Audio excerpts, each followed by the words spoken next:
Gautam neuro care brain stroke migraine fits brain and spine surgeries కి best neuro surgeon. Karimnagar bus డిపోలో కోడి పుంజు కలకలం రేపుతుంది. యజమాని ఎవరో తెలియని కోడి పుంజు ఆర్టీసీ అధికారులతో అడ్డగోలు పని చేపిస్తుంది. బస్సులేంటి, పుంజులేంటి, అడ్డగోలు పనులేంటి తెలుసుకోవాలనుకుంటున్నారా? అయితే ఈ స్టోరీ చూడాల్సిందే. వరంగల్ నుండి రాజన్న సిరిసిల్ల జిల్లా వేములవాడ వెళ్తున్న ఆర్టీసీ బస్సులో ఒక కోడి పుంజు ప్రత్యక్షమైంది.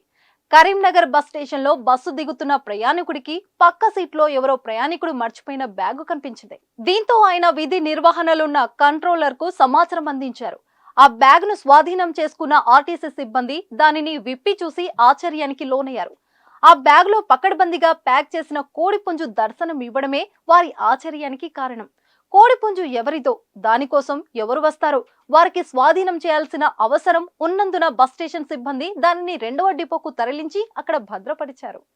ఇక అసలు సమస్య ఇక్కడే ప్రారంభమైంది. దానిని సంరక్షించే బాధ్యత రెండవ డిపో సిబ్బందిపై పడింది. అటు డిపో నిర్వహణ చూసుకోవడం, ఇటు కోడి సంరక్షణ పర్యవేక్షించడం వారి విధుల్లో భాగంగా మారిపోయింది. ఆర్టీసీ బస్సులో ఇలా జంతువులు, కోళ్లు తీసుకెళ్లడానికి అనుమతి లేదు.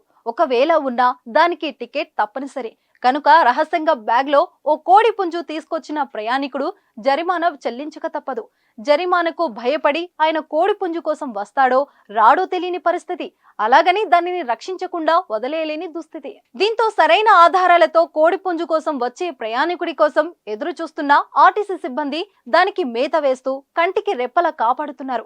డిపోలో విధులకు వచ్చే కండక్టర్లు, డ్రైవర్లకు ప్రయాణికుల నుంచి వింత వింత ఆఫర్లు ఇస్తున్నారు. దాన్ని తమకు ఇస్తే ఓ పూట పండుగైనా చేసుకునే వాళ్ళమంటూ సిబ్బంది పైన జోకులు వేస్తున్నారు. అయితే కోడి పుంజును ఎలాగైనా వదిలించుకోవాలనుకునే ఆర్టీసీ అధికారులు ఓ నిర్ణయానికి వచ్చారు. కోడి పుంజును బహిరంగ వేలం వేయబోతున్నారు. రేపు వేలం పాట ఉందని నోటీస్ బోర్డులో పెట్టడమే కాకుండా పత్రికా ప్రకటన ఇచ్చారు. ఇప్పుడు ఈ కోడి పుంజు కథ నెట్టింట్లో హల్చల్ చేస్తుంది.